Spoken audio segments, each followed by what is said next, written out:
Hey guys, it's Ben the Coin Geek at Old Pueblo Coin, and welcome to my art studio where today we're going to be doing some drawing. And we're going to start with this really cool coin here. This is the 1909 S over S variety, over the horizontal S. This Lincoln Penny is one of my favorite varieties. They are not super rare. You'll find them, oftentimes you'll find them not identified when you can find a slabbed coin that somebody didn't bother putting the variety on. They're a little bit more rare than the normal variety, but not a whole lot more. And this coin really is quite lovely. It has a spot there at the bottom, which is unfortunate because other than that, the coin is really, really nice. So I'm going to take a little bit closer look at this S over S, and then we're going to go ahead and try to sketch it out for you a little bit. See if you can get a glimpse. Focusing in on that S there, you'll see some extra movement, some extra action. So we'll start with the S, and then this other S is turned sideways. So what you end up getting is just a little glimpse of some S here, sometimes a little bit out here, but really you'll see some action right in front of and behind the S. So let's take a closer look again and see if we can spot it. See if you can spot it now that I pointed it out. As we turn the coin a little bit, you'll see those knobs right in front of that S. And it's somewhat more obvious, I think, with a loop in person. A little bit harder to get it to translate to the video on this one, but really a cool coin. 65 red brown is like a $600 coin. In this holder, it's probably, you know, a $100 discount or something like that. ICG is not quite as respectable or respected in the marketplace, although I happen to think they have a lot of really nice graded coins. All right, next up for your viewing consumption here, this is 1909 from the San Francisco Mint. Does not have the S over horizontal S. It's an old PCGS holder, which is a little bit scratched up. And this is the S VDB. This is the scarce variety. And you'll see it's got really nice wheat stalks. I always kind of look at those wheat stalks to decide a little bit of how the grade is on these coins, how much wear there is. To me, that's a lot easier to look at than Lincoln's head, where you get all kind of discrepancy in the strike. Of course, you can have discrepancy in the strike on both sides, but more so when you're trying to look at his bow or bow tie, it can be more difficult. One of the things I want to show you on this coin is that on the VDB portion, one of the things to key in on is that B has this slanted middle part. That's something that the counterfeiters for some reason got wrong in years past. And so VB, there's no D in there. I never could spell very good or pronunciate well, something like that. So let's take a closer look here at the B, and you'll see how the B has that distinctive slanted center part to it. That is something that you want to look for on those. Just kind of a good thing to know about when you're looking at SVDBs. That's really the king, one of the kings of the Lincoln cent. That's about a $675 coin on that one. All right, 1864. So this is a cool coin. This is the coin that is the L variety, real popular. This is an XF45. This coin in this condition is about $200. The variety without the L in the same condition is only about $50. So it's good to know what you're looking at. If you're looking at a raw coin, where exactly is the L and how do you see it? And then I'll show you how to spot this without being able to see it. You can see it without the, even without a loop if you know what to look for, or you can get the right variety. So the L on these things is down by the ribbon. You got ribbons here coming down. You got the last of the feathers coming this way. And then there will be an L right here. So if this is the headdress all the way around, and then you've got ribbons coming back and around. See, there's a small ribbon, and then there's a bigger ribbon that ends up coming this way that's a lot more noticeable with the diamonds on it. Okay, so you're looking right here at this. We're going to look closer, and you'll see the L on this thing. When we get closer, there is the L. And the L stood for Longacre, the designer of the coin. And you can see there's that ribbon. There's actually some more hair that flows down in there in between. So you got the ribbon coming across, and then there's hair coming down here. Van Gogh.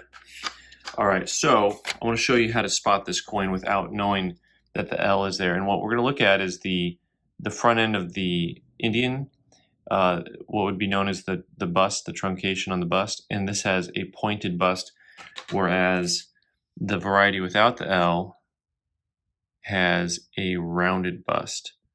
And so what you're going to look at is above the number 1, you're going to see the number 1, and then you're going to see the front end of the Indian's bust. So you've got one that looks like that, and then you've got one that looks a lot more like that. This is the pointed. This is the L variety. This is the no L variety. We're going to look again at the front end there above that 1. And so sometimes if you get a coin that's worn, you can't see the L because of where it would be located. Look at that. And then we're going to look at this guy here. If I can get close enough. There we go. See how sharp that is? That's the L variety. So you can spot that. This is a great thing to cherry pick too. If you're just looking at loose coins like this, or at a show, if you can see that sharp bust versus the not sharp bust, you can get a real deal on a coin. All right, 1931S. This I'm just showing you because it's a really nice coin. I don't have what would you call a teachable moment. I'm not doing art. You get a break from the art lesson on this coin. This is a 31S in an NGC 64 red brown holder, and really lovely, nice color. Really red for a red brown. I think this is about a $200 coin, maybe a little bit less in this condition, but the color is really outstanding on the coin. So it's hard to find a coin with that nice a color on it. The Lincoln penny collectors really like their color, so it depends a lot on just how nice the color is. But that's a real pretty coin, one of the key dates in the Lincoln series. All right, I've got one more thing that I want to show you that you're really going to love. This is a Pan-Pac, the Panama Pacific Exposition, abbreviated Pan-Pac. This entire series is one of my favorite series in numismatic lore, history, whatever you want to call it. The Pan-Pacific Exposition, they made a $50, they made a gold dollar, they made a gold $2.50, which is what this one is, and they also made a two $50 pieces, one round and one what you'd call a slug. Now, this is a really high grade piece, this one graded MS65 by NGC. It's probably a $3,300 coin. One of my favorite things about these coins is the design. You know, they had a lot of water themes to it, and you know, just the artistic way that these were made for all of the designs for the Pan Pacific. It's almost like an area you could just collect. If you just were going to collect 4 coins, you could get the $50, the gold dollar, the 2.5, and just pick one of those $50 gold pieces. For those of you who don't know, the $50 gold piece, they made less than 1,000 of each of them, and they're generally 50,000 on up type coins. They're silly expensive. But what I want to show you especially on this is how to spot some of the things that make this coin real. And it's one of those things we've talked about before, where you're looking at the difference between dye polish and cleaning. And I hope I'm going to be able to get close enough. But if you look down between the date and the S, you're going to see a lot of lines. We're going to take a closer look in a minute. So I'm going to remind you here, when you're looking at the date area here, and there's going to be an S and there's going to be a date.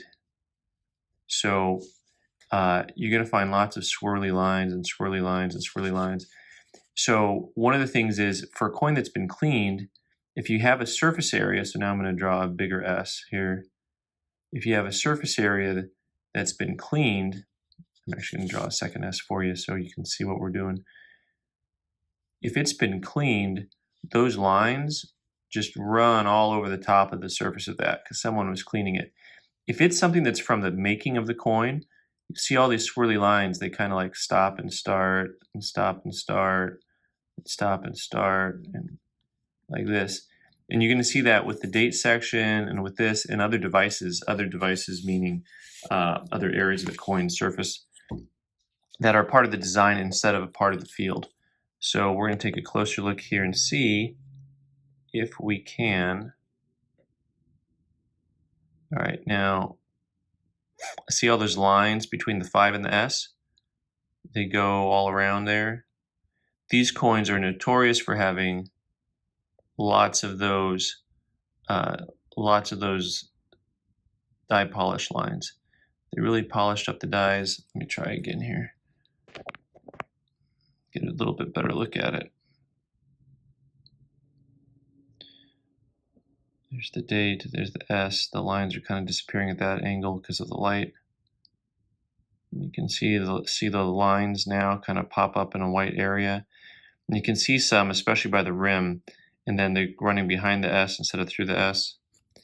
Anyway, that is what you look for on die polish versus cleaning lines. Sometimes if you look too close, your eyes get a little cross-eyed and blurry. So we're done looking at that for now. So hopefully you learned a few things watching that stuff. So thanks so much for watching. I'm Ben the Coin Geek. You can subscribe by clicking on the button in the corner and watch more videos on the right side of the screen. Thanks.